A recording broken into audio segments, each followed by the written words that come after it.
1000 টাকা দিয়ে ভিডিও বানান, সেই ভিডিও পৌঁছে আবার ভুলভাল অডিয়েন্সের কাছে, ফলে সেল নাই, রিচ নাই। কারণটা জানেন? বেশ কয়েকটা কারণ বলতেছি, তবে শুরুতে আমাদেরকে ফলো দিয়ে রাখুন। আর সবথেকে গুরুত্বপূর্ণ যে কারণটা সেটা ভিডিও লাস্টে বলছি, নাহলে প্রবাবলি আপনি এই ভিডিওটা শেষ পর্যন্ত দেখবেন না। তাহলে দাঁড়াচ্ছে আপনার ভিডিওতে এমন কিছু জিনিস থাকা দরকার যাতে করে আপনার অডিয়েন্স আপনার ভিডিও শেষ পর্যন্ত অথবা বেশিরভাগ অংশ দেখে। আর না হলে ফেসবুক বুঝতে পারবে না কী টাইপের অডিয়েন্সের কাছে আপনার এই ভিডিও ভ্যালু ক্রিয়েট করতে পারে।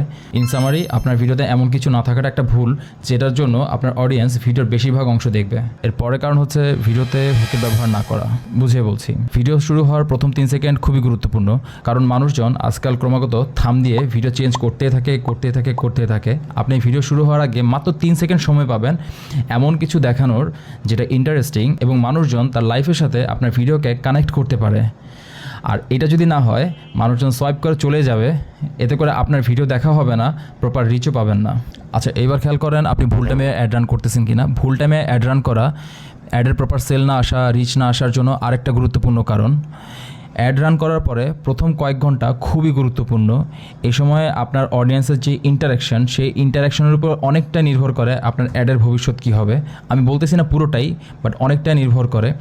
এখন আপনার অ্যাড রান করার জন্য সবথেকে ভালো সময় কোনটা সেটা কীভাবে জানবেন?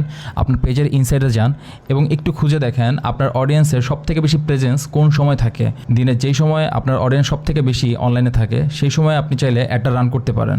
আর সবথেকে গুরুত্বপূর্ণ কারণ হচ্ছে ভুলভাল টার্গেটিং। কিছু মানুষের টার্গেটিং দেখলে লিটারালি আমার নিজেরই ভয় লাগে। অডিয়েন্সকে ন্যারো করতে এমন ন্যারো করে, ইনফ্যাক্ট পুরান ঢাকার অলিগলি এতটা ন্যারো না। ভাই, অডিয়েন্সকে ব্রড রাখেন, না পারলে অ্যাডভান্টেজ প্লাস করে দেন।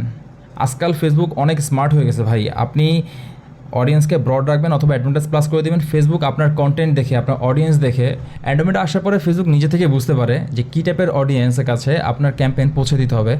জাস্ট প্রপারলি আপনাকে কন্টেন্টটা তৈরি করতে হবে এবং স্ট্র্যাটেজি ফলো করে অ্যাড রান করতে হবে।